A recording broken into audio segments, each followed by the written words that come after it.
Hello everyone and welcome to the round 16 trade targets and preview stream for NRL SuperCoach 2024.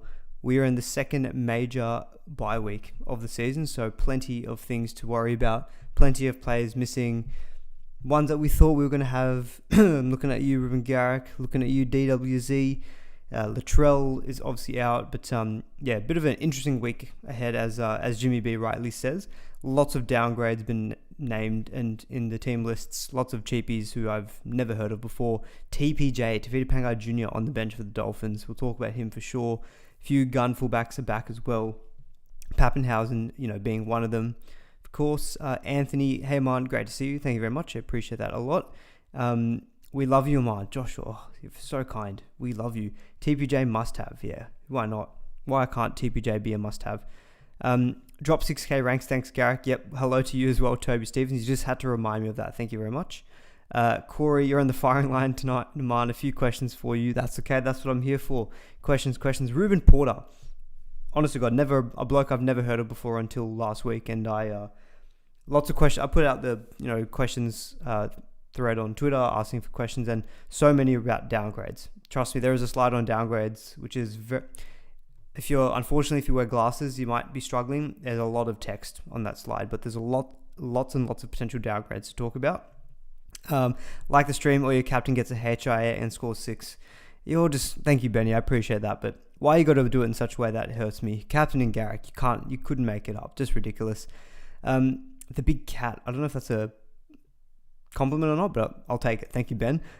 Porter for enough of the yes, he probably will be. Is Gutherson an option?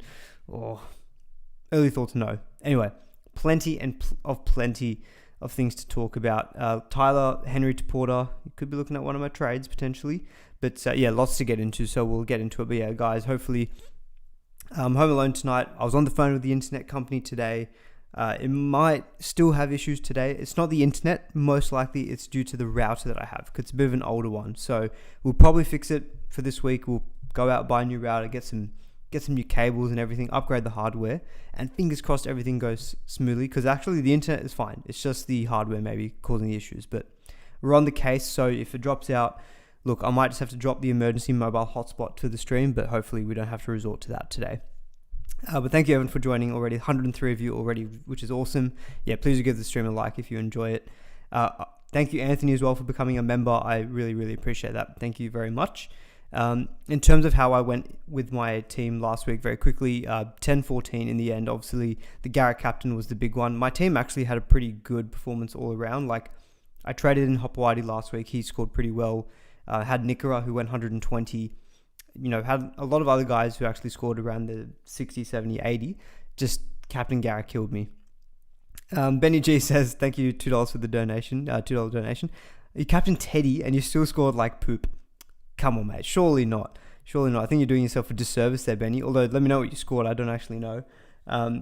Someone actually asked me as well, like, no offense, but someone asked me online saying, what's the optimal number of trades to have left? I was like, I feel like that's a really difficult one to answer. Like, tongue-in-cheek, I kind of wanted to respond saying, as many as you have, but, like, who knows what's the optimal number of trades left.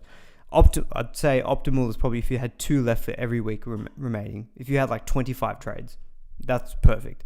If you're probably sitting on 20 plus trades, I think you're in a good spot. But yeah, that's where I'm at the moment. 6.5k. Obviously not ideal last week, but hopefully I'm pretty good for numbers this week. So I think hopefully this week seeing some green arrows. And I'm looking more ahead to round 19 as well, which I think a lot of people are.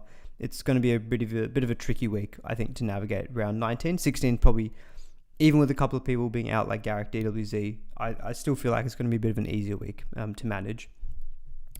In terms of TLT today, so I kind of mentioned it. There was so many downgrades that were already like mentioned. Like, and I say downgrades, probably what I meant is guys who are probably going to be playing 1 game, maybe 2 games, because their teams are missing some of their origin stars. So I didn't go through the bother of naming all of them. But I guess some of the notable things from this week, TPJ is probably the big one. 347k, I think he is. Second row forward, front row forward. He covers 16, covers 19. He's going to be very, very tempting, I think, for a lot of people in their front row. So definitely people eyeing him off. Is he a must-have? I won't go and say he's a must-have because look, he's back in the NRL after a while. Who knows how when Bennett is going to use him, but I'm leaning towards seeing how he gets used this week, and he won't change in price or anything like that. But he could be maybe a nice pickup for round 19.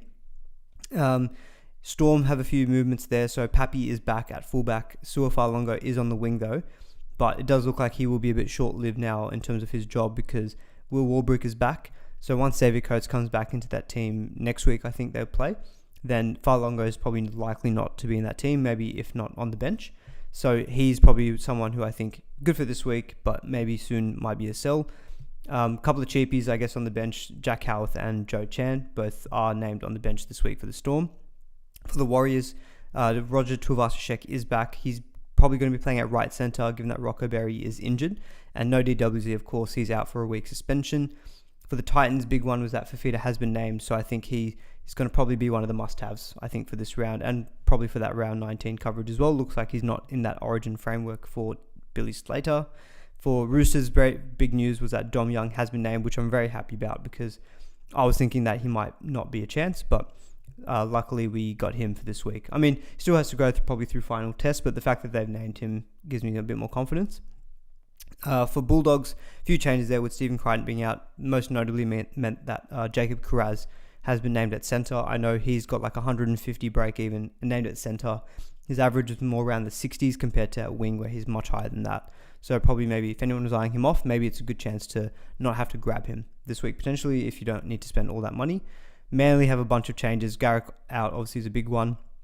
Carl Lawton has been named at halfback. He's pretty cheap as well, so maybe someone to watch out for. Tigers, few things there. Galvin is back as well, so really positive for our numbers for this week. So he's been named, which is awesome. Already flagged Ruben Porter, but he's been named to start again. This is going to be his third game. He scored 45 last week in about 70 minutes. And he's bottom dollar, 204k. So people are looking at him as a bit of a downgrade. And then, a bunch of other downgrades that I mentioned. So a few things to cover off on TLT. Benny G, 1066, and you've got 12 trades left. Trades are for cowards. Mate, I know, Benny G, you are a trade-aholic from my experiences with you in previous seasons, but you know what? I still love you, mate. Look, we all love to trade. Put it this way, you're on the equal number of trades as the great NRL Physio, who is also on 12 trades left. I'm on 17 trades, so a little bit better for trades, but still, I think I've already used one this week, so it's probably 16, and then I might use another, so I might be down to 15, but we'll see how we go. I'm not even going to call out that username. I'm just going to read out the comment and let you all run with your imagination if you're listening on audio, which I am on audio, and I do appreciate those 5-star reviews on Spotify. How are they hanging? But I'm not going to say the username. Just we want to be catering for all audiences, and I feel like that might not be the most friendly. Everyone like the stream for a boy. Yeah, you're all doing my job for me. Love it. I absolutely love it. I won't probably talk so much to the best draw. I think I might skip that, or maybe if we've got time, I might circle back to that. Also, apologies, I haven't really put anything in terms of a running order, in terms of what people actually want to see. So you just let me know in the chat. Running order. I'm going to do it on the fly. Running order. Running order. Let's do downgrades is an option. Must-haves for round 16. Maybe we'll do another one about Tedesco and Pappy. And then, we might just leave it at those three for now. So maybe I'll just waffle for the time being. But yeah, that's a quick poll. So guys, if you're in the chat, there's 142 of you watching, so there's plenty of you out there. Just jump on that poll real quick. I'll give it I'll rant about something for 30 seconds to a minute. So maybe I'll quickly cover off the best draw, go through the buy schedule, and then after that, you guys let me know what's the best next section to start off with. But yeah, in terms of best draw, I haven't tweaked my rating difficulty that much in the last few weeks, so maybe it's a little bit outdated. One thing I have done, though, is I have given more credit to the Dolphins. I feel like it's about time I give them some credit after they finally beat someone in Sydney. So they're now yellow shaded on my matrix, although the colours actually never informed the ratings. It was actually all numbers based on my spreadsheet. But I have got Rabbitohs at the top, which is probably worth mentioning because they do play round 16, round 19, and people who are looking at maybe having a Drinkwater-Latrell combination, people deciding which of the two would I sell for Tedesco. Spoiler, I'd actually keep Latrell. Part of that is, yes, he will miss 3 of the next 4, but long term, they do have probably a better run than the Cowboys. So I like And Latrell just looks to be, and especially if Latrell has a really good performance in Origin, I think he'll be really high on confidence. And when he's high on confidence, he's just awesome player. And that translates for Supercoach. Raiders are up there, but they're a little bit irrelevant. There's maybe a couple of pods that you can look there. Can Parramatta be fluoro green, Benny G? I think you're being a little bit harsh on your own team there. Like, I thought they had a really good period against the Roosters. I mean, obviously, without Moses, yes, for sure, they're probably a bright green fixture. Obviously, they're not playing this week, so there's no one to target against them. But maybe round 19. If Moses is out, who do they play in round 19? They're listening to the Titans. Yeah, hello, get in day for feeder. Captain him against a Moses-less Parramatta side. A few other notable ones. I've got the Warriors pretty high up here. So, people were looking at DWZ, but maybe at RTS. Sharks have got an amazing run for the entire season. They're obviously on a bye this week. Manly I've got as high up there as well. So pretty relevant for people who did want to have Garrick for this week. Maybe people still thinking about Lehigh Hopewadi. Drinkwater misses 2 of the next 4 weeks as well. Yeah, look, we'll get into more detail specifically on those fullbacks, but yeah, bit of a spoiler alert on that one. You guys are probably all pretty across the whole bye schedule as well. Like, who's playing this week. It is a major bye week. One thing I will mention maybe is round 17. Do be careful. You've got Rabbitohs, Manly, and the Titans on a bye next week. So if you're looking at buying, if you bought Cody Walker recently, if you're still holding Latrell, I know some people are looking at Jai Gray as maybe a downgrade. Manly, you've got Garrick already probably sitting in your side. Maybe you do go Levi, maybe you already have got Lehigh Hopewadi. And then if you get like a Fafita, that's a lot of players already have just rattled off that will be automatically out. And then you're not even accounting for then any Origin players who may not back up. So one of the things that you probably just do need to be mindful of is that round 17 is going to be tough, and very similar with round 19 and round 20. Round 20, to be honest, could be the most difficult week because Sharks will be on a bye. A lot of people are going to be buying the likes of Nikora, Hines, Mulatalo, and then they're going to miss out round 20. You've also got Parramatta on a bye. A lot of people will have Dylan Brown, maybe a Bryce Cartwright, maybe holding on to Blaze Talangi, and round 20, and also Dragons. So you've got Lomax maybe, but you do then also have. That's probably the week I reckon the most likely that Origin players will get a rest if they haven't got a rest already during the Origin period. So something to be mindful of there. But you guys probably all pretty across who's playing in the buys, so I probably won't stress too much more about that. How are we going on our poll? So pretty tight actually. So of the 3 things, I had downgrades 36%, must-haves for round 16 33%, and Tedesco Pappy 31%. So it's been 3 minutes. We've got 58 votes, 58 out of 154. When more than a third of the chat has made their vote, I'm going to end it there. So the downgrades actually has gone up to 37%. So we'll start off with, I guess, who are the potentially best downgrades for this week. And I think specifically when we say downgrades, people are looking at the guys who play 16. Ideally, they'd also play 19 and then would maybe nuff out for the rest of the year. So I think that's probably the best place to start. So what did let me go back to it. All right. So I did warn you about lots of text. So brace yourselves. So what I spent not most of yesterday, that's a lie. What I spent most of yesterday evening in preparation for this stream, I went through SuperCoach app and I just put like price filters, and I looked at players who had really low break evens, who were the low priced players and players who had actually played to date, which were the ones that would be best suited for potential downgrades. Came for this graphic, love you man, no, appreciate that. So yeah, a few questions, obviously. Fletcher Sharp is a big talking point. I don't actually know. I haven't actually got the NRL SuperCoach website up on my screen, but I'll bring that up. But I'm fairly certain he was one of the most traded in players this round. So he's a big talking point as a potential downgrade. We've also got, a lot of questions about him. People were asking about bottom dollar second row forwards that will play round 16 and or round 19 and could eventually turn into a nuff post-origin. I think I've got an answer for that one actually, as someone who is suitable. And then another one was about thoughts on like Jacob Gagai as a downgrade. Someone else was also asking about Jai Gray as a potential downgrade as well. Sorry, I lie. Fletcher Sharp isn't in the top 10 most traded in. I think he was yesterday before TLT. But anyway, so what I've done on the screen here, so I've got a button, and this is like all positions just mixed together. So apologies, there's no like strong ordering to this, but it's just like, this is me just literally going down the list and like, as I found players, I just kept adding rows and rows, etc. So they're all mixed around. I guess to answer maybe the first question about Fletcher Sharp as a downgrade, I do think he is a great downgrade because I think we've seen enough from him where, he's played 2 games so far. He has looked really good in the 2 games that he's played. So he scored, and it's pretty tough opposition. 62 versus Melbourne and then 72 versus Penrith. And look, it was a pretty bad missed tackle from Jerome Luai, but still pretty good run from Fletcher Sharp to score that try. And he's going to have a negative 67 break even. He will cover round 17, 18, 19 and 20. I think he probably does look as the best downgrade in terms of making money and covering the most difficult rounds coming up, which are going to be round 17, 19 and 20. Those 3 are the really ones that I'm considering. So this question pretty much answered it for me, which was that GBs aren't looking good, covers the toughest rounds of 17, 19 and 20. Ponga is expected back around 20, but the Knights do have a bye in round 21.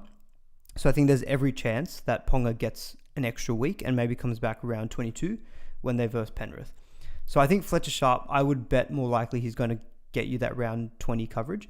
If you're looking to free up money in your fullback spot, well, I don't love obviously the cheapie in the fullback spot, but I did the same thing going Hopewadi last week. But I really do like the Fletcher Sharp because with that negative break even, if he gets those 4 weeks, he'll get you 1, 2, 3 or 4 price changes, and so he can get up to 400, 450k, make you some decent money. Yes, you are using a trade to get him in and get him out, but that initial downgrade to him will free up money to get in some potentially must-haves for this week and for the bye period, or if your cash gen has been suffering. And as I said, covers the toughest weeks. I've only got the major bye weeks listed here as what they cover, but it is a big benefit that he does cover 17 and 20, which are 2 mini bye weeks. So he's definitely someone who I think is worthwhile as a downgrade. You just need to be okay with having that guy in your fullback spot. For sure, I think if you're trading in one of these downgrades this week and you don't need the numbers, I prefer him to Hopewadi. I got Hopewadi last week, but that was also because he had Dragons and then he had Rabbitohs this week. So I thought, look, slightly better matchups, and he's probably got less job security with Turbo due back around 18. But he's gonna make me at least some good coin. Now with him already making that 130k, I think now is probably not the right time to be getting Hopewadi. Definitely, I think if you're going to go for a downgrade in fullback, Fletcher Sharp is the one that I'd be going to. And I'd prefer, like if we're talking specifically fullbacks, I prefer him to Jai Gray as well. So Jai Gray has been named at fullback for the Rabbitohs. You think now with Latrell being in Origin, unless he plays absolutely shocking, you'd think that Latrell will be there for game 3. So that would mean that Jai Gray would be available for round 16 and round 19. So 2 pretty tough weeks. And the Rabbitohs have pretty good games in each of those. So this week they've got Manly, round 19. They've got the, not the Titans, I think they've got the Dolphins. So, well, maybe it's not the best matchup. But, he averaged, 31 in the few games that he's had so far this year. Fullback Nuff, I don't like him as a Nuff at fullback because the thing is with the 27 break even, I don't think he's going to be a guy who's going to be getting huge scores and making good cash. So whereas someone like a Fletcher Sharp is guaranteed to make more money with that negative 67 break even. If you're going to go Jai Gray, it's probably in that 5'8 spot as a downgrade. Covers 16, likely will cover around 19. And if you're happy to not have someone sit in your fullback spot, sit in your backup 5'8, maybe you just want to run with one guy. I don't actually hate that because 5'8 hasn't been the strongest position this year. You probably could get away with having one gun, maybe like a Dillbags or a Munster. And because you have to also think about, when you're thinking about downgrades and nuffing, you have to think about, for people out there who maybe knew, a nuff means someone who plays 1 or 2 games and then drops out of the team completely, and you've just gone to him as a downgrade. You just need to be mindful of, when you're thinking of your run home team, where do you want to have your reserves? Where do you want to have your backup reserves? So in my head, I'm thinking definitely fullback, I want to have a reserve every week. Halfback, if I'm running Hines Cleary, Hines Hughes, that's probably another one. So that's 2 spots. And the way that centre is going this season, I'd probably want to have 1 to 2 reserves there most weeks. That's already 4 reserves. You can maybe add a second row forward as well. So basically what I'm saying is that I don't think 5'8 is such a strong position that you need to worry about having someone to reserve. For depth, yes, it's nice to have a playing 5'8 because if your number 1 5'8 goes down, you've got no cover. So that's the biggest risk going someone like a Jai Gray who's only available in positions where you've got only one primary player. It's much easier to nuff in, say, second row forward or centre wing. I don't like the idea of nothing in center wing though, just how good this position is. Second row forward, front row forward feel like the positions I'd prefer to have enough. So that's kind of a summary on the fullback spots. I don't mind Jai Gray, but I think if you're going, like, he's probably the only one at 5'8" I'd suggest as a downgrade. Enough, because he will not play in that team once Latrell's back. If you want a guy who's actually going to be playing for you in 5'8" moving forward, look, Kai Flanagan's not really cheap now at 405k, but he does have a negative break even. You've also got Phoenix Crossland. So Jaden Bradley's been playing a few less minutes. Crossland played a bit more last week. He's been averaging 35 for the season. He's got a duel at least at 5'8" hooker. So he's probably not going to be like an AE nightmare, but he's not going to be someone that you can ever like confidently reserve. So, because like his lowest score this season, Phoenix Crossland, is 17. He's also had an 18. But apart from that, most of his scores are like either mid-20s to 30s. So he's never really been an AE nightmare. So look, he's 295k. If you're happy to take that downgrade in 5'8", but maybe you don't want to have a depth problem of having enough, maybe someone like Phoenix Crossland could cover you at 5'8". Probably answering the next question around second row forward. So if you're looking for a bottom dollar second row forward that plays 16 and potentially 19, look, the one that stands out now is Ruben Porter from the West Tigers. So he's very much contingent on what are their names? Isaiah Papali'i and John Bateman return. Isaiah Papali'i is expected round 18 to round 20. Bateman is expected round 17 to round 19. So you're definitely guaranteed Porter for this week because they're obviously not in the team and he's been named to start. And last week, positively, he played 70 minutes and it didn't seem to be affected by any injuries. And in that 70 minutes, he had 41 in base. So pretty solid. You'd happily take 40 to 45 from a player for 1 week, and then they drop out of your team altogether. And he's 204k. He's not dual, which the perfect enough probably does have dual status, say like second row forward, center wing. Second row forward, center wing probably been the most useful. Second row forward, front row probably being number 2. He's not dual, but you might have enough duals already where it's okay. So I think based on the prognosis of Bateman and Papali'i, I would think that Porter's probably going to be okay for round 19 cover. The beauty of him as well with the Tigers is that they also do cover 17 and 20. So if there's any potential, delay to one of those two guys coming back and Porter stays into that team, he will cover you for a mini bye week 17. He will cover you for everything, 16, 19, 17, and 20, which is perfect. And if he nuffs out and he's 204k and you never play him again, you know what? It's probably okay because your second row forward, you've got 5 other spots that you can play guys. And based on how I'm thinking of reserving in my future gun team, what I mean is when I hopefully have a team full of guns, if I'm looking at my optimal reserves, I probably wouldn't always be looking for a backup second row forward. So you probably can afford to have enough. If you've got Joe Chan in addition, that's probably when it starts getting a little bit more difficult. But for now, if you want someone to free up money, someone earlier was asking about Liam Henry to Ruben Porter. I don't mind that actually as a trade via duels. Liam Henry's on the buy this week and he won't cover round 19 either. He's made plenty of cash now. Almost peaked in price. I guess he's got a 41 break even. But Ruben Porter could do the same job of getting you 40, 45 points and you save 300k. So don't actually mind a trade like that. You're banking a lot of cash. So to answer that particular question, he at the moment stands out probably as the best bottom dollar enough who can cover you for round 16, round 19. So Ruben Porter's a guy, and like at the moment he's not in the top 10 most traded in. I'm just going to have a quick look at that just to double check. No, he's not, but I would think that over the course of the week, potentially he does get up there. Interestingly enough, if you look at top 10 trade-ins for just the top 1% of coaches, he's now actually the 7th most traded in. So if you look at all super coaches, he's not in the top 10, but he is there for both top 1% and top 5%. So some of the teams at the pointy end are looking at him. So maybe that's a good sign as well that some of the ones who are at the pointy end are also considering him as a downgrade. Other second row forwards that I've flagged. So there's, apologies, I don't know how to pronounce this correctly, Hapoi from the Bulldogs. He's been named to start on the bench. Like he's bottom dollar second row forward, 204k, but I think he only covers round 16 and so automatically he's not as useful as Ruben Porter. We've obviously talked a little bit about TPJ. I think with TPJ, I will probably wait until at least round 18 because the Dolphins do have the bye. Sorry, do the Dolphins have the bye in round 17? I just want to double check that I've got that correct because before I said it was Manly, Rabbitohs and Titans. No, so the Dolphins do play round 17. So TPJ will play round 17. He hasn't played a single game all season, so I would prefer to say, see what happens to him this week, see what happens next week, and then by round 19, you can decide if he's named, trade him in that particular week versus the Rabbitohs. And then the Dolphins don't have a bye for the rest of the year after round 18. So it could be a nice little option there. I get if people are wanting to say Liam Henry down to him to free up some money. Look, at the end of the day, neither of the two are changing in price this week. Liam Henry, even next week, he's coming back to a break even of 40. He's probably not going to change too much in price. If you can afford to wait and you've got suitable numbers, I don't mind just saving, potentially doing Liam Henry down to, TPJ. Other ones who have dual status, so you've got Bullimore, so he's second row forward, front row. With Taniela Paseka being injured, I don't actually know how long he's expected out for because of his thumb injury. So he has picked up a thumb injury. But Bullimore's been named to start. He benefited from Paseka going down early last week by playing some extra minutes.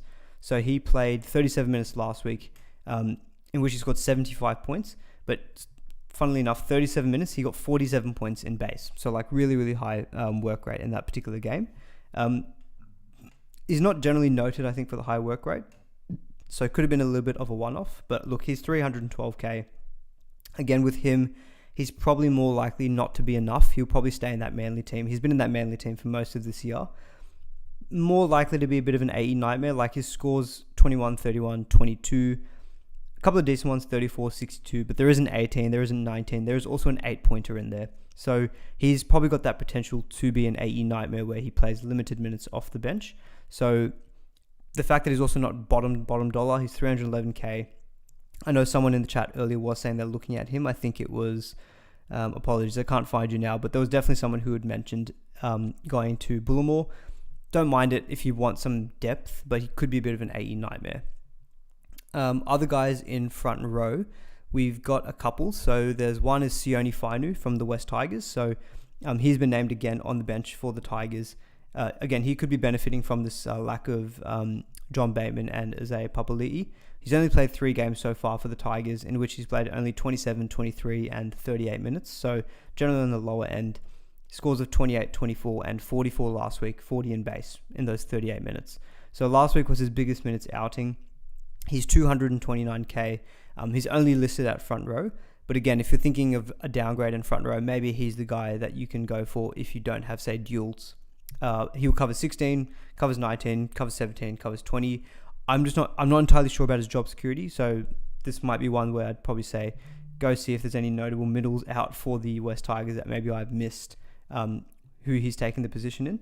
But as it currently stands, he's been playing the last few weeks for the Tigers, playing kind of like, the 25 to 35 minutes, getting around 25 to 35, 40 at a stretch. So not terrible depth. You're not getting that much different to Sam Hughes, and he's about 100k cheaper. So another potential option to consider for a downgrade in front row.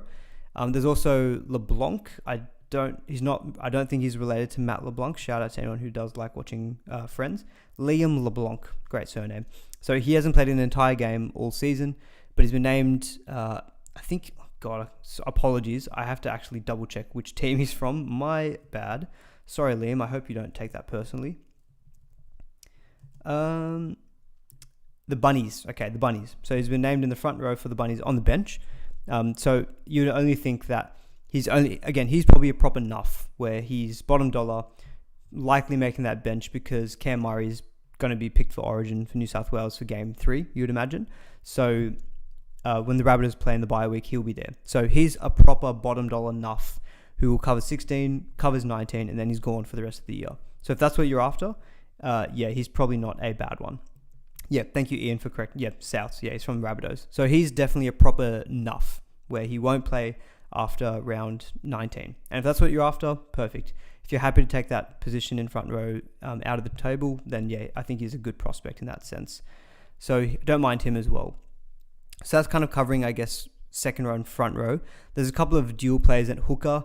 I don't love the downgrade at hooker just because of, the fact that it's only the one position. If your primary guy goes down, similar to what we said with 5'8", you're not going to have any backup. So the options that I've got here at hooker, you've got Billy Walters at 344k, not a pure downgrade, but he's not also going to be an issue for you in terms of AE Nightmare. Like he'll kind of average around the 38 to 40 for the rest of the year. He covers around 19. So if that's the week that you're looking at, he's maybe an option there. Who else have I got? Brendan Hand's probably my slight preference based on his recent scores. He covers 19, so I'm definitely looking at maybe Brendan Hands. I've got Joey Lussick at the moment. If I can go Lussick to Hands, maybe that's probably gives me some more comfort that I've got backup at dummy half and also covers round 19. Jake Simpkin for Manly, so he has been named this week as well.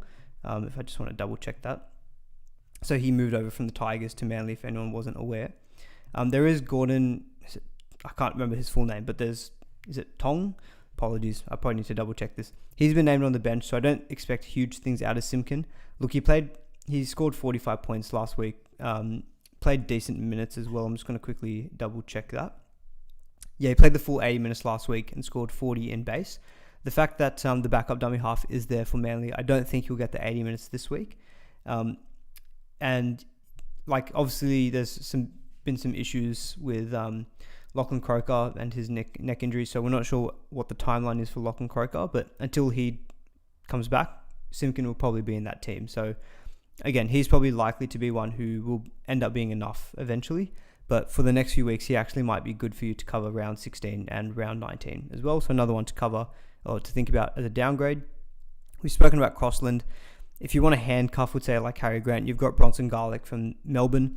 He's hooker second row forward, so he's got dual status, which does help things a bit. He's 269k, but he probably to me feels much more like an AE Nightmare because he has been named on the bench a few times, and he only covers around 16. And I think we're all probably looking a little bit more towards around 19. Another guy in front row is also Pahulu from the Titans.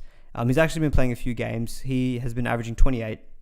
He's 277k, covers 16 and 19. So again, if you're thinking downgrade in front row but don't want a pure enough, he's probably the guy maybe I'd get. He's a little bit cheaper than Bullimore as well. Doesn't have dual, but he is a little bit cheaper. And he's been playing more consistent minutes, I think, than Bullimore has been for Manly. So just having a quick look at Pahulu. Like he's been in the team since round 5. Low score of 19, high score of 36. So look, at the end of the day, not probably the worst AE Nightmare, and he covers 16, covers 19, so I don't also hate him as a downgrade for your front row spot if that's where you're looking. We've probably covered a lot of them. We haven't really talked about Jacob Gagai. I don't actually mind Gagai because of the slight negative break even. I think he looks like he's in that. He's got that wing spot. Rabbitohs have got a pretty good run coming up, and he does cover 16, 19. He's just not pure bottom dollar. He's 311k. So that's probably the only knock against him, but I like the coverage of 16 and 19. Karapani from the Broncos, we'll discuss him potentially now that he's gone up in price, I don't love him. You've got Grant Anderson, who's been named at center, but he's also 331k, so not pure downgrade. So at the very bottom, I've got Jason Saab at 388k and then Lukey. Obviously, if you're happy to spend a little bit more when you're going for these downgrades, Saab is probably in that mold where he scored 45 points last week, scored a try with that. So his base isn't great. We all know that. But he's got a season average of 46, and you know that he's got this ability to go huge and go on a run. So you can maybe time the purchase to get him now. It's a bit of a, you'll have to, I would look at him as my 6th or 7th kind of center wing. Where you've got so many other guns, you don't want to be taking up too many slots in center. So I think I definitely prefer Saab to say going a pure downgrade in center wing, just because of how stacked this position is this year. So I don't mind Saab for that respect. He will cover round 16, round 19. Personally, not my favorite. I think similar mold of player, but one I have probably a bit more confidence in is someone like a Mulatalo. I'd probably prefer to maybe spend the 460, 470k for Mulatalo next week, knowing that, the Sharks have just got a dream run home. And as soon as Trindle came back into that team, he already did score a try and scored in the 50s. And also Saab, you've also got an Alex Johnston as well. I think he's 405k, covers 16, covers 19. So I'm Lockie saying, what about Alex Johnston?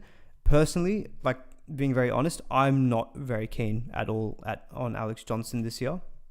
I just haven't seen enough of the Rabbitohs where they're prioritizing that left-hand side. It's not like previous years.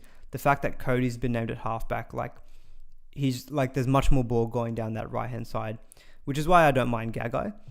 Alex Johnson is just not the same, I think, as previous years where like you can just predict that everything is going down the left. It's a bit more of a mixed bag for the Rabbitohs, and at 406k, he really has no base stats about him.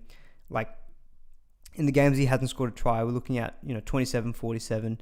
To be fair, not actually that terrible, but his base average this season is 17. Like he could go on a run and score some tries, and good luck and good on you if you pick him up and he does that. But I'd much prefer like a Mulatalo, who I've got more confidence in, to be honest, with a much nicer run home. And I just don't like how, I think with the Rabbitohs attack not being that geared towards the left, I just feel like Johnston is not going to be that guy who's going to get you that, 65 average that we've seen in previous years. His average for the season is 41. That might step up to 55 maybe. So there's some value, but I feel like we're at the point where value is not maybe really where you want. Right now, you're probably at a point where you want guns. You just want to load up on guns. And center wing, I just want to load up with as many guns as I possibly can. Anyway, that is a huge, huge section on downgrades. So, and if it wasn't obvious already, the ones that I've highlighted in green are the ones that I have a preference for. So, take that with what you will, but hopefully that covers it. I'm not even going to go through a summary because I feel like we went through everything in so much detail, but give the stream a like if you enjoyed that, because yeah, there's a lot of looking through a bit mediocre players to come up with good downgrades. But anyway, hopefully you all enjoyed that. I kind of remember what the next section was. I think it was must-haves. So we'll go into must-haves for this week. So Saab or Volvo. Oh, definitely. Look, I drive a Toyota Corolla. I'm extremely boring. But you know what? There's not even I'm not sponsored by Toyota, but look, you cannot go wrong with a Toyota. Just so reliable. And you know what? I actually like the look of the Toyota Corolla. So yeah, I've got a nice little silver hatch Toyota Corolla. So I'm not interested in Saabs or Volvos. My next purchase will, if I get another car, who knows? I quite like the look of a Mazda 3 as well. But look, I'm not a big car guy, so we'll skip over that now. In terms of the round 16 must-haves, this probably feeds more into the question that I was getting, which was, how many numbers is okay for this week? Some people were looking at like, I've already got 14, but I don't have like Tedesco, or I don't have Jerome Hughes. Should I be okay with my 14, or should I try to get the best guys? And so I've kind of been thinking a little bit about this. So obviously we only get our best 13 players for this week. And so the way I looked at it was, if I had unlimited budget, unlimited trades, and I could put together my perfect team for round 16, what would it look like? So I just kind of put through a list of players who I think would be in my best 17 or best 13 players for this week. So at the hooker position, you've got the four main options: Jeremy Marshall-King, Damien Cook, Appy, and Reid Marnie. So I think automatically what sticks out to me is that, yes, all four of them could be great this week, but the most I expect out of any one of them is probably maybe going to be 80 to 85, which is a good result, but it's probably not one where I'm going to be scared of. So hooker, all of a sudden, like I own Harry Grant, I own Joey Lussick. So I've got no dummy half this week, and I'm not even that bothered. Like I'm not looking to actively make a trade to bring in like a Marshall King. I feel like there are higher upside positions that scare me a little bit more that I need to cover. If we go to front row, my ideal front row would probably be Adam Fanua-Blake and probably Terrell May. So obviously with the Roosters, no Lindsay Collins, no Spencer Leniu, probably means that I think that Terrell May is going to be playing bigger minutes. Yeah, you know what, guys? I will take you up on this live as I go through this. Got to have Burton in the 5'8". Well, yes, Burton. I guess the only counter I'd say maybe is that he's got the Roosters, pretty good defensive team. So yes, he's awesome, but he's also very expensive. And if I had to build my ideal 17 for this week, I'm not sure if I'd... you know what? I probably would have Burton. So, you know what? I'll correct it. I'll make it Burton. It's going to ruin my next graphic, though. Just letting you know, guys. Sorry. But yes, anyway. Not Tarpany.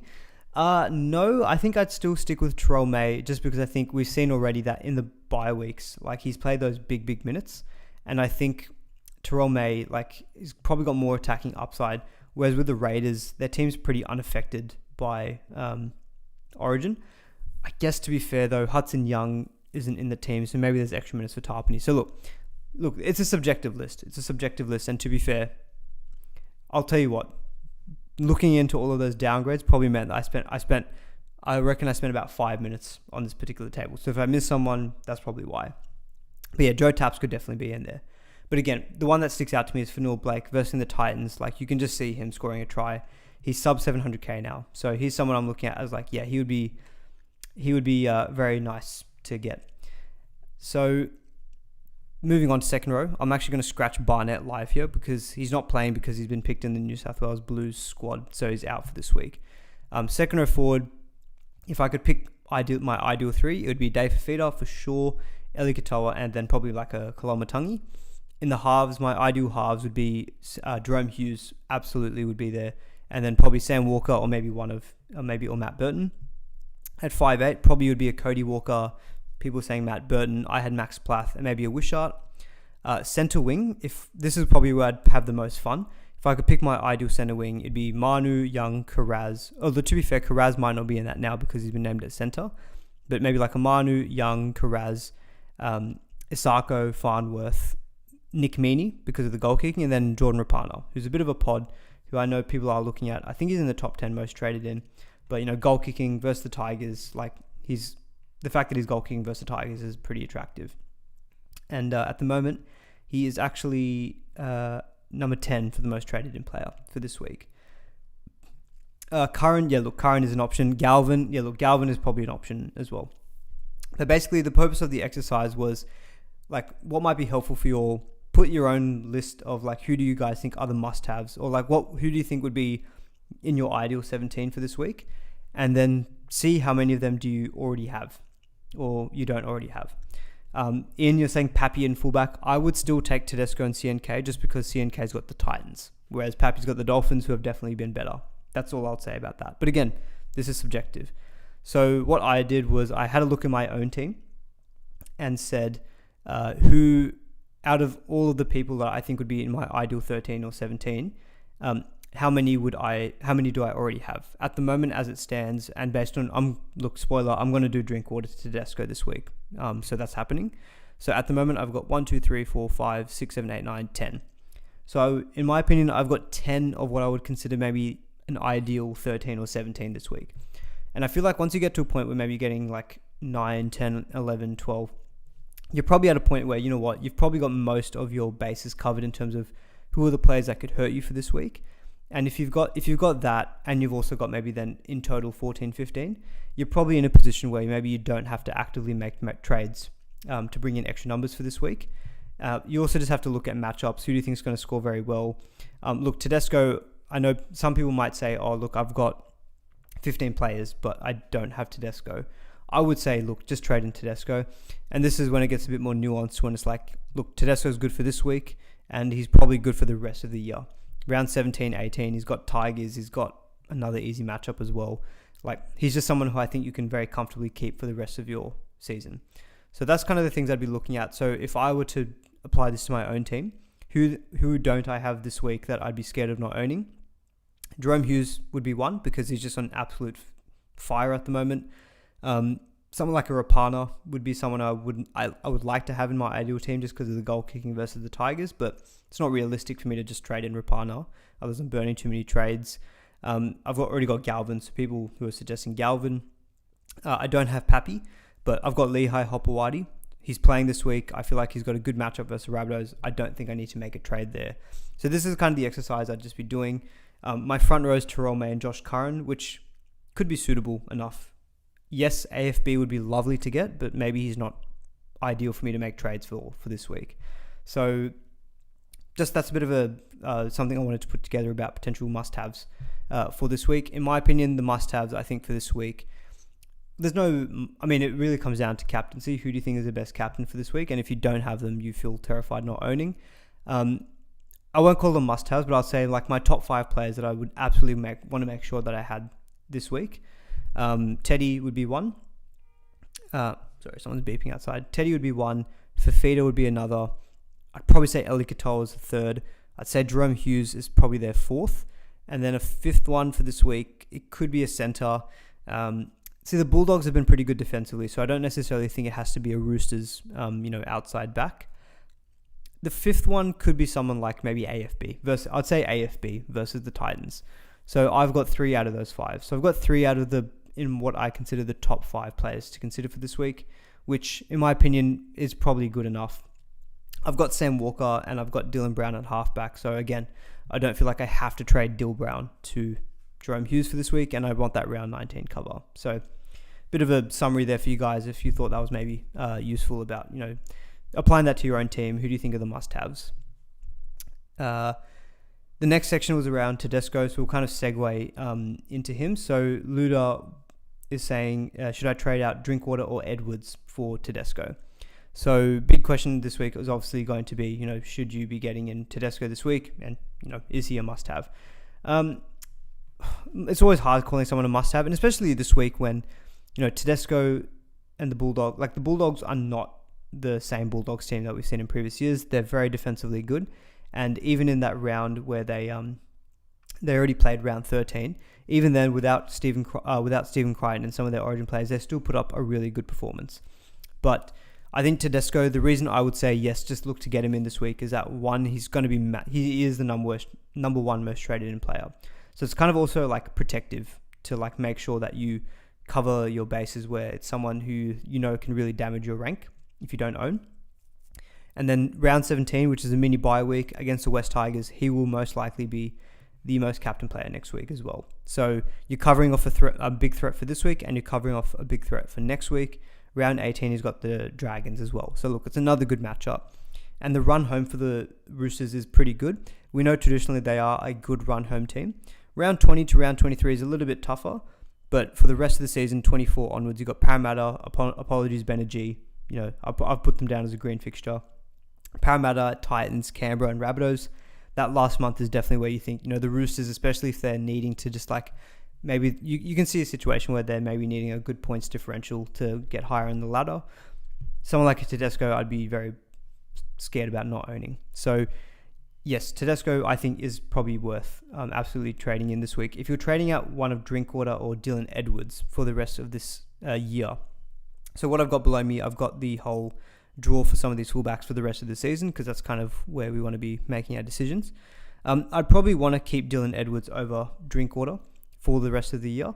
So Edwards, yes, he's more expensive. But the thing with Drinkwater now, and the reason why a lot of people are selling him is, even Drinkwater is actually the number one point scorer so far this year. So that's one thing to mention.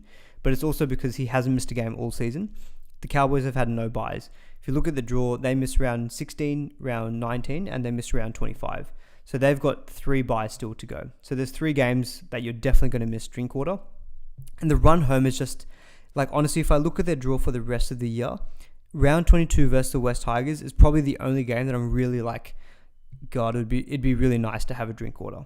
But that's the only week. Whereas if you look at someone like an Edwards, Cowboys in round 17, I think he could back up. And that's a great matchup at home. He's got the Dragons round 21. I think the Parramatta Eels in 23 is good as well. 26 against the Rabbitohs. Look, 27 is against the Titans, but there's every chance that he gets a rest and misses that week. But, even with Cleary back, the thing is, like, I'd rather keep Edwards just because Cleary, yes, he's due back, but he's picked up so many repeat hamstring injuries. Like, look, I would hate for it to happen, but you can maybe see a situation where there's a re-injury for Cleary. And as soon as that happens, Edwards is back goal kicking and he's automatically back to being like an amazing gun option. So I think, yes, I'd probably prefer to sell Drinkwater over Edwards. In terms of the whole Drinkwater-Latrell combination, because I know that's a very popular one, I'd be selling Drinkwater again in this situation. I think I mentioned that on the Sunday stream. So Latrell does miss 16, 17, and 19. So he does miss 3 of the next 4, which is really going to suck. But run home, I think, yes, the draw is a bit tougher, but he doesn't miss any games. We've seen this as well with Latrell, though. Like, the opposition really does not matter. I put some stat out, I think it was last year, where pretty much his average versus tough opposition was no different to his average versus easy opposition. Like, he scored, what has he scored? He had a low score of 36 this year against the Roosters, but like, he scored 69 versus the Bulldogs, who we know now are a pretty good defensive team. He scored 80 points versus the Broncos, including a sin bin. Like, he's got the ability to get good scores in him, and I think this is more just an eye test thing. So yeah, I'd probably sell Drinkwater over Latrell. A couple of other fullback questions that are coming up. So Jack is asking Pappy or Nickel Klukstad. So people are looking at maybe a second fullback for this week to partner Teddy, who plays this week. So CNK is 750k, Pappy is 692k. Neither of the two cover round 19. So that's probably stop fear mongering. Hopefully that's not about Cleary. I definitely don't want to be seeing Cleary get injured again. That's for sure. In terms of CNK or Pappy, I haven't actually given that a whole deal of thought. Personally, I mean, for sure, I prefer CNK's matchup this week. In terms of base power, CNK is the best out of any of these gun fullbacks. So he's got a base power for the season of 54. And I believe his low score this year is like something stupid. Let me have a quick look at it. Sorry, I'm just going to quickly look at my trusty NRL SuperCoach Stats.com. Yeah, his low score this season is 40 points. Pappy's, I think, was 30 in the first week, but I think it was a tough game. Look, Pappy's probably the one who is going to have more of a ceiling. Like he's got, so far this year, he's already got one score over 100 where he scored 132 versus the Warriors. And, in the last 4 weeks before he got injured, 73, 92, 52, 75. To be honest, I don't actually see that much difference between his scores and Nickel Klukstad's. I'm just, with Pappy, it's not really fair to him, but I'm just worried about the re-injury. Like he just seems to always pick up something. And so that's probably the one thing that does... Look, I love Pappy, trust me. Like, I'd love owning him in Supercoach, but I'd probably take Nickel Klukstad. I think he's just more... I mean, look, Nickel Klukstad does have injury concerns of his own at times, but he's been very solid so far this year. Like, a low score of 40. Like, you're not going to get bad scores out of him. Really good matchup this week versus the Titans. And he plays round 20. So does Pappy. But Pappy plays Roosters in that week, whereas Nickel Klukstad plays Canberra. And then he's got West Tigers Parramatta versus Parramatta and Dragons for Pappy. So I think for a little bit more money, I'd probably be happy to take CNK, if I'm being honest, if that's out of the two. Matt Sherwood is saying CNK, not you minus Ian Johnson. Sorry. Okay, all good. So in my opinion, I'd probably just take CNK. Got a better matchup this week. And I think better run up until probably round 24. So that's probably how I'd lean. Like, I think the two are similar now. The fact that if Pappy was goal kicking like he was in the past, then I'd probably say take Pappy. So I think that's probably covering off everything on the in the fullbacks section, unless there's any other specific questions. So Joe Mama, great username, Joe Mama, trade out Tamara Martin to Plath to afford Tedesco. I'd be loath to sell Tamara Martin this week when he's playing and he's versing the Titans. Like, I think that feels a little bit luxury to sell a guy who's playing this week. And he still scored 50 versus Melbourne. But if he is your only way to get Tedesco and you're cashing in at 697k, Max Plath will probably do similar for Tamara Martin. That will probably score similar to Tamara Martin for the rest of the year. Like, I haven't spoken about Max Plath at all, but he's 545k, so you're freeing up about 130k. And if that gets you Tedesco, I guess it's a combo thing as well. Like Plath and Tedesco versus Tamara Martin and whoever else you have, I'd probably take the Plath Teddy combo. So I don't love those trades, but I understand them. So that's probably what I'd say on that one. Is Trell to CNK sideways? Either one will go to KP for the run home. Already own Teddy. So yeah, I think in your case, Hamish, where you've already got Tedesco, I think you can probably afford to maybe take a punt on selling Latrell. Like, he will miss 3 of the next 4 weeks, and you can get a guy who plays 3 of the next 4 weeks instead in CNK. And, in round 20, then you can reassess. And if you're already looking at maybe pivoting back to Ponga, then yeah, you can absolutely do that. So I don't mind that. It's a bit more of an aggressive play, but you are getting extra games out of CNK, and he's got a good matchup this week. So I actually don't mind that particular trade, given that you already own Tedesco. And of course, if your only option to get Tedesco is by selling Latrell, then I would probably still do that anyway. Ideally, you'd keep Latrell and find another way to upgrade your other fullback, but I appreciate that's easier said than done. So yeah, I don't actually hate selling Latrell for Tedesco as well, if that's your best way to get him. What was the other? I think we've covered off the 3 main sections. I had a section on cash cows and when to move off them. I won't spend that much time on them. I guess Armstrong, look, we haven't seen the Knights team list. If you can afford to hold him this week, then I don't mind him, because he was quoted from Barry Tui quoted that Armstrong was trialling on the wing for New South Wales Cup last week for the Knights.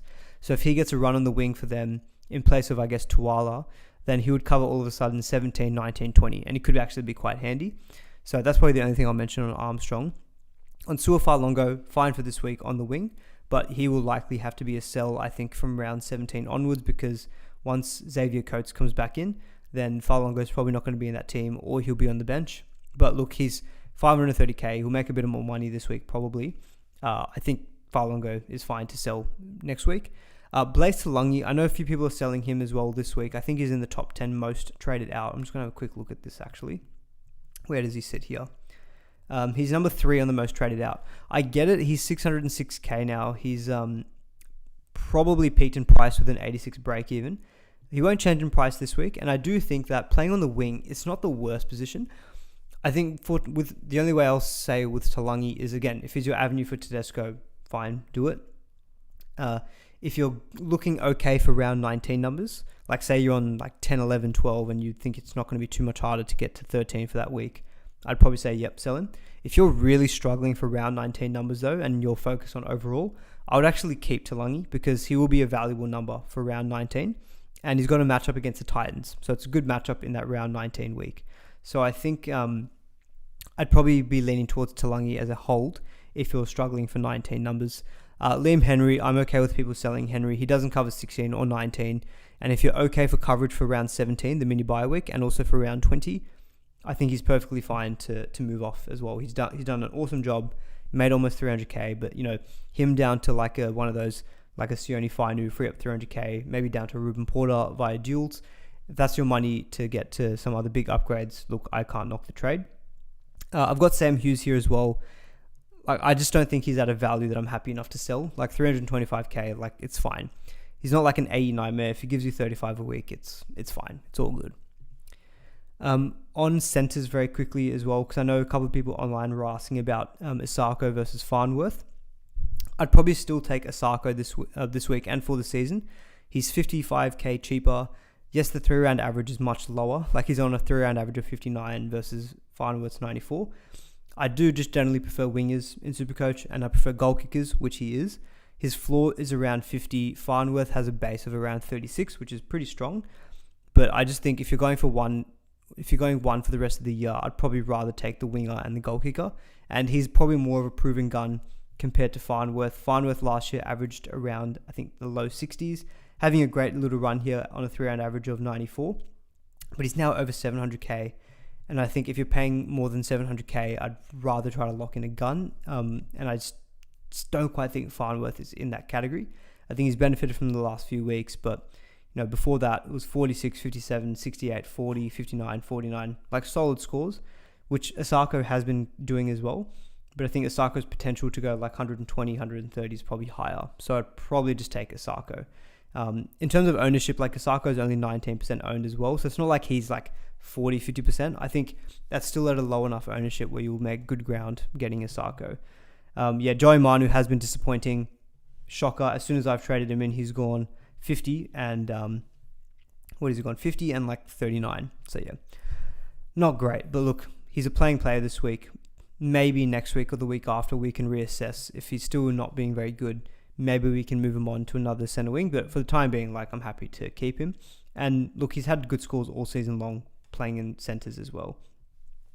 Is Nick Meaney a keeper? He probably is in the keeper category. If he's averaging 67, he's close to it. Although most centers that I would prefer to have, I'd probably want to have them averaging over 70.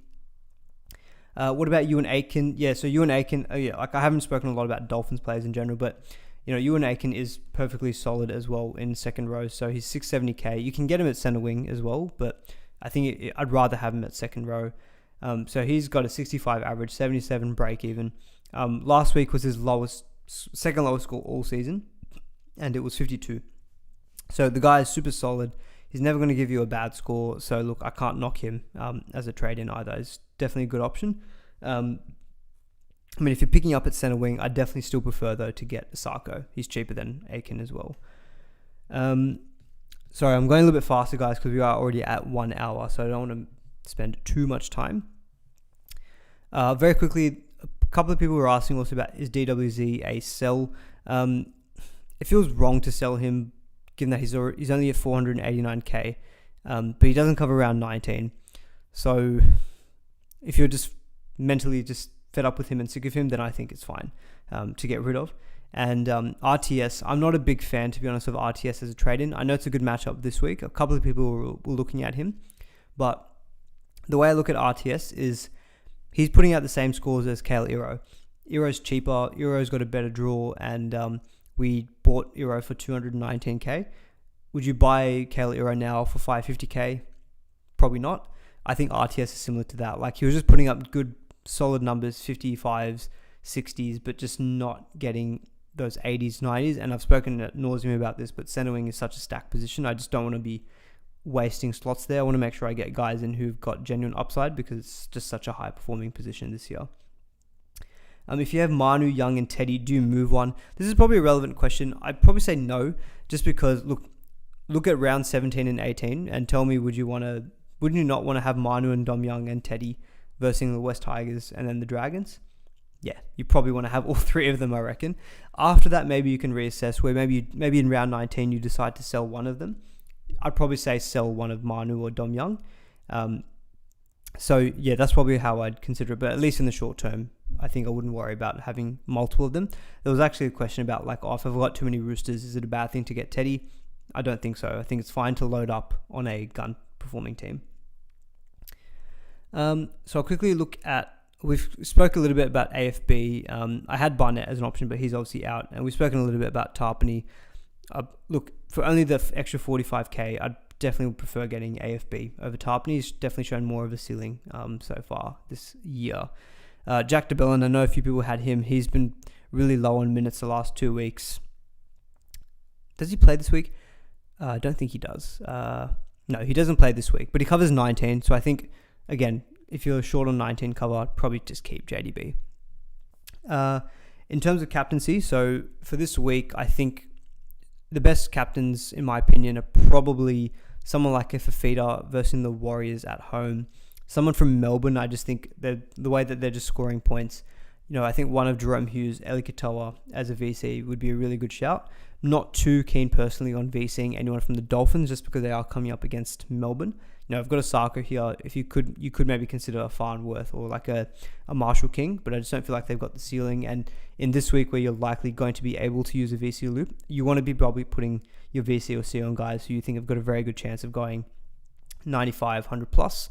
I think if you get a score over 90 as your VC, I'd probably be taking that as a loop score for this round. But yeah, I really like Jerome Hughes as VC. If I had him, he would probably get my VC. Otherwise, if you don't have, but you want to go someone from the Storm, Eli Katoa, you could also consider Nick Amini. Fafita, I just think Fafita, I'm very confident in having him as a VC or C, just because he seems to be just constantly hitting 80 points is his floor. I know Jaden Campbell wasn't good for him the week before last, but the injury was minor. I'd be pretty happy to put Fafita as a VC, even a straight captain. But if you could do Jerome Hughes VC captain Fafita, I don't mind that as an option. Otherwise, I'd prefer maybe going a VC on Fafita. I really like, if you're really short on your backline players, Nickel Klukstad or Fanul Blake. I think Fanul Blake's actually a really, really good captain option or vice captain option for this week. So Titans have actually conceded the most points to opposing front row forwards. We know he can score a try. He can very easily get you the 95, 100 plus when he scores a try. So I think he's definitely someone I would be very happy to have as a VC, if not maybe a C. Nickel Klukstad I think is also a safe option, but I prefer probably Tedesco. I'm actually a little bit not 100% sold on Teddy, just because Bulldogs, it's at home. Well, I say home, it's actually in Gosford, the game against the Bulldogs. But, the Bulldogs have been pretty good defensively. They've actually been 16th for conceding points to opposition fullbacks. So they haven't actually been conceding that many points. But I'm looking at the Roosters, pretty much full strength apart from a couple of forwards. Teddy's in really, really good form. I think without that game against the Bulldogs where he got knocked out, he's been averaging close to 91 or 92. And I just think he's got a good floor. His base power average is in the 40s, I want to say. And yeah, I feel like he's hopefully a safe captain option. If you look at all of his scores from the last few weeks, they've all been really, really good. Even against good opposition like the Sharks, for example, he scored 79 points, scored 112 versus the Broncos, scored 103 versus Manly, 70 versus the Broncos in round 1. His lowest score outside of an injury-affected game was 47 versus Penrith. So it's Penrith, right? So I think Teddy's got a good enough floor that I think he's a safe for 60, 70.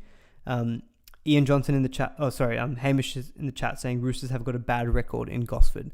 So yeah, this is why I think they play, is it the second last or the third last game of the round?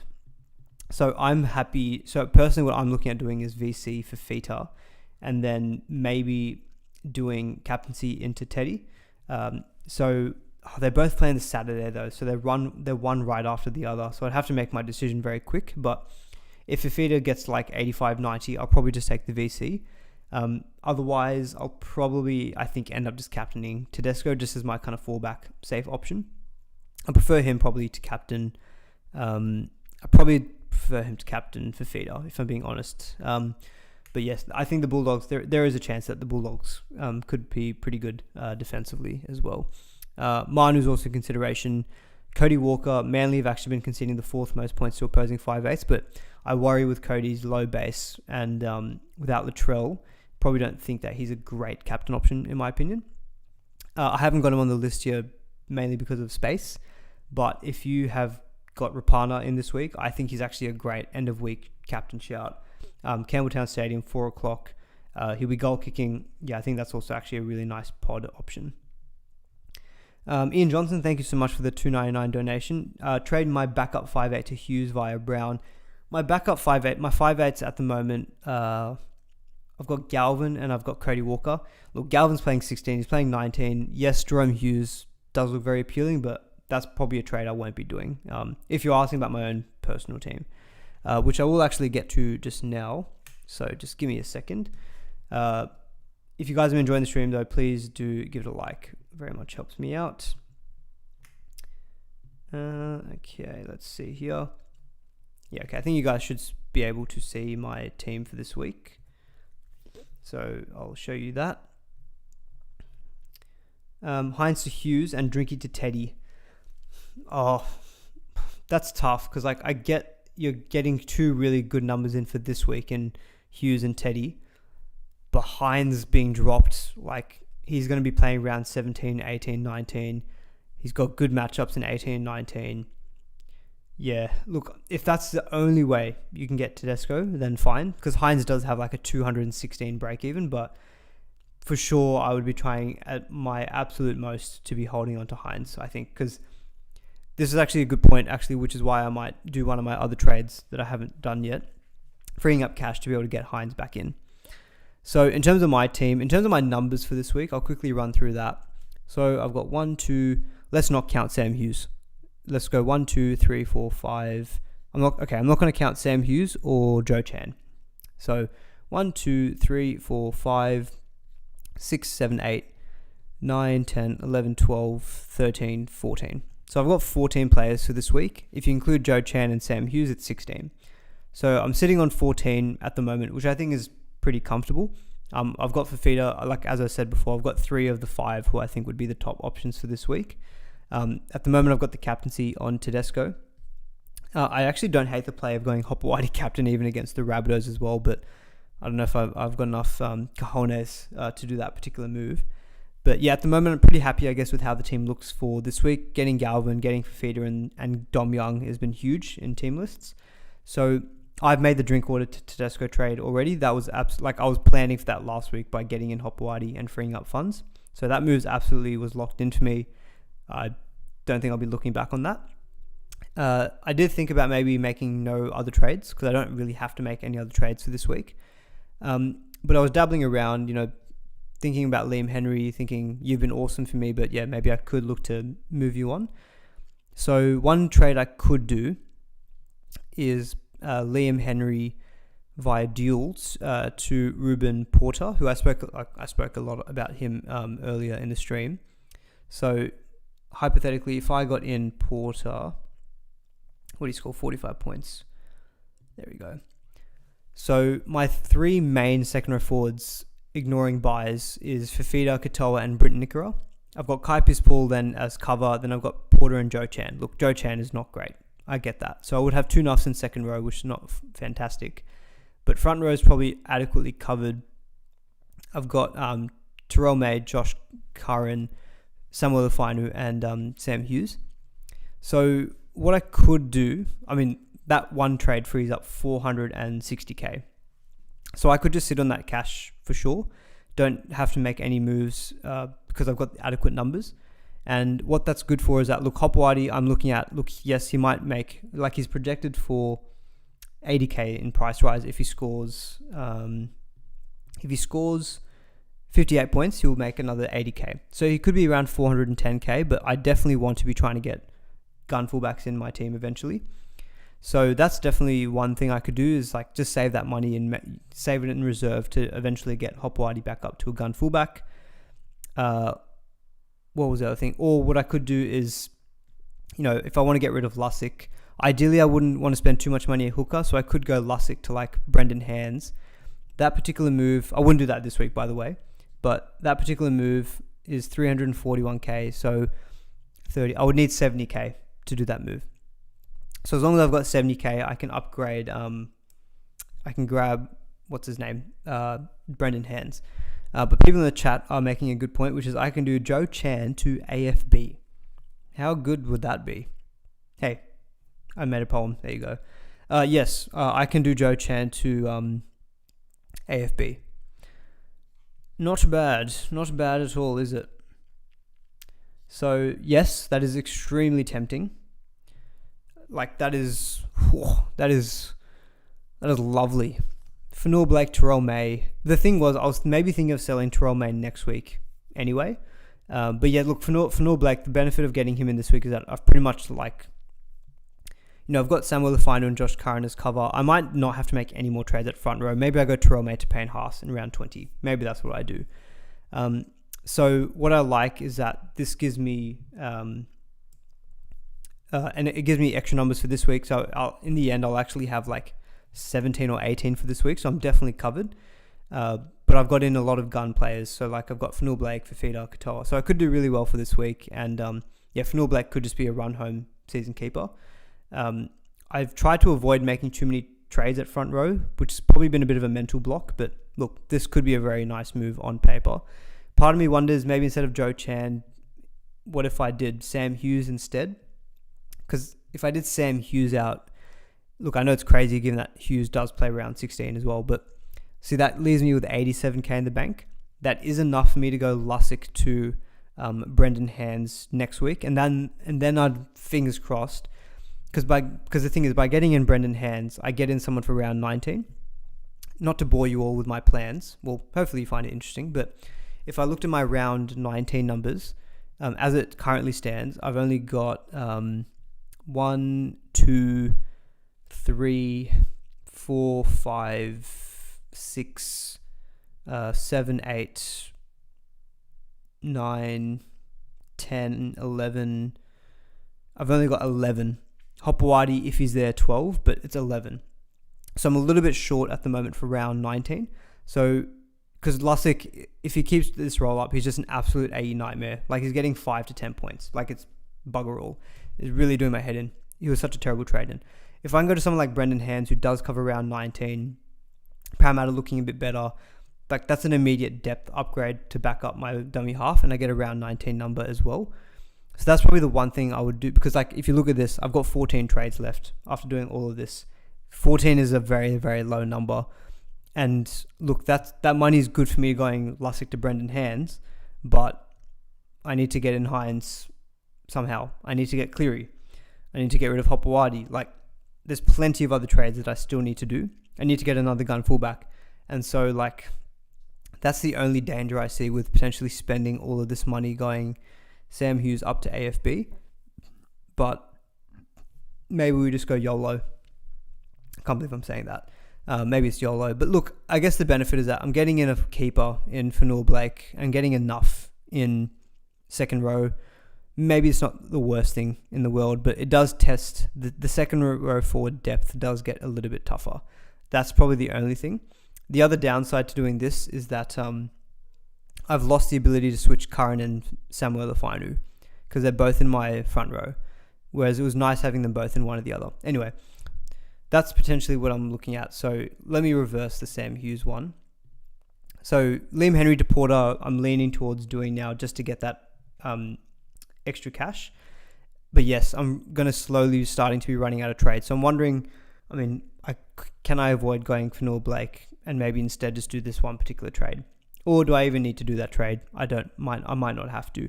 Because if I just sit here with 460k in the bank, I'm probably breathing a little bit easier where I'm like, yes, I could be sacrificing a front rower in Fanul Blake, but that cash lets me get Lussick to hands. It pretty much guarantees that I can get Hines back in straight away in round 18 for one of my 4 halves. And it can pretty much probably guarantee that I can upgrade Hopewadi to a gun fullback. So that's kind of what I'm toying with, is like, by not spending that money going Sam Hughes to Fanul Blake, does that help me a lot in being able to then get Hines back, maybe Cleary back, maybe a gun fullback? So those are the kind of things I'm deciding. So Drinkwater to Teddy locked in, probably leaning towards doing Liam Henry to Porter to get the money. And yeah, maybe it's just a question of like, do I need to spend like almost 400k getting in a front row? And Fanul Blake's great, but like my mantra has been to not spend trades at front row and save that money for like getting in Hines, Cleary, etc. So part of me thinks I'd rather keep the money in reserve, and I use one less trade as well this week, so that's another benefit as well if I don't go for Noah Blake. But anyway, that's what I'm thinking for my team. So yeah, still lots to decide, but I'll definitely let you know. But probably looking okay for this week for numbers. We've been going for 1 hour 17. Sorry, let me just double check that I'm sorry. Okay, sorry guys, I probably actually will have to wrap up the stream there. I actually have to go and pick up someone, sorry. But hopefully you all enjoyed it. We probably went for a little bit longer than I thought, but hopefully it was a good one. Didn't get any internet problems, which is awesome. So yeah, probably gonna have to end the stream there, but thank you all for tuning in. Do please give the stream a like on the way out if you did enjoy it. It really does help me out. Thank you to everyone who donated as well. And yeah, we'll catch you all in the next one. Might be able to do a countdown stream on Thursday, no promises. Otherwise, we should be back for round 9 for the wrap up on Sunday. So thanks everyone for tuning in, and catch you all in the next one. Cheers.